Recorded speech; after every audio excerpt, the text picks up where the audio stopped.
Here, you.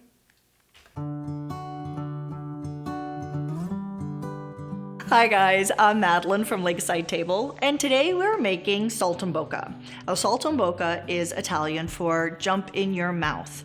And this recipe is so good that by the time you get it on the table, you literally wish it would just get up and get in your mouth. It's that good. And why is this so good? Well, it's because the chicken is tender and moist. It's been wrapped in prosciutto over a bed of spinach, smothered in a mushroom sauce and topped with cheese. I am so drooling right now. So let's get to it. Now, this is a 3-part recipe. That sounds like a lot, but it's really not. This is a fast recipe that's really easy. So let's go ahead and get our gear together and get set up for our 3 parts. First, the chicken. You're going to need 4 chicken breasts, a Ziploc bag, a mallet, 8 fresh leaves of sage, 8 thin slices of prosciutto, 1 cup of flour mixed with 1 tablespoon ground oregano, salt, butter, and olive oil. Second part is the spinach. You'll need a bag of baby spinach, olive oil, and 1 clove of garlic. The third part is the mushroom sauce.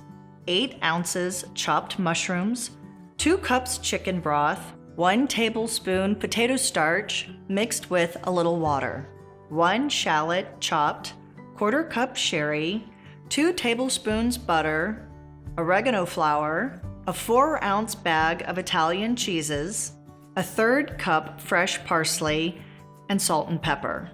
Pound 4 chicken breasts to about a 1/2 inch thickness in a Ziploc bag.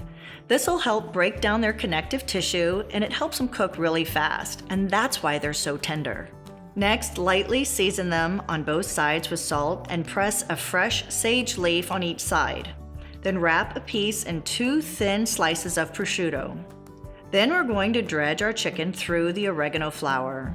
Once your pan is hot, add a tablespoon of butter and a tablespoon of olive oil. The butter helps brown the chicken and the oil helps keep the butter from burning. Now you're ready to put your chicken in the pan for about 3 minutes per side. Remember, you're not trying to cook the chicken all the way through. It should still be a little raw in the middle. After we get the sauce together, then we'll put the chicken back and cook it the rest of the way.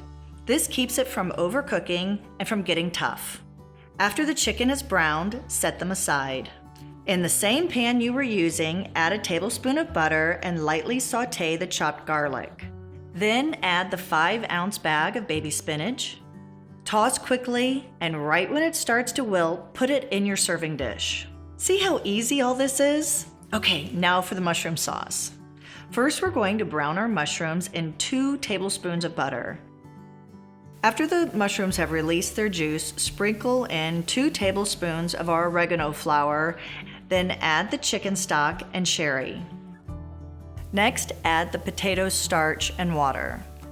Bring this to a simmer and season with salt and pepper, and add the chicken back in to finish cooking about 8 to 10 minutes. Okay, now let's go ahead and put this all together.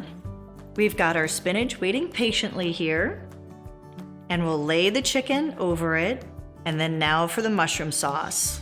Then we top it all with shredded cheese and parsley. Pop this into the broiler to melt the cheese, and dinner is served.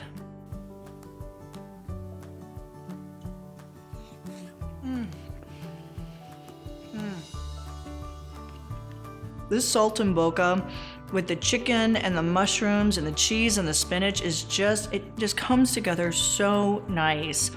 I hope you make this for your family, and if you do, please leave a comment down below on how they liked it. And if you'd like the full recipe, please head on over to lakesidetable.com. And thank you so much for hanging out with me today. Thanks guys, I'll see you next week. Bye-bye.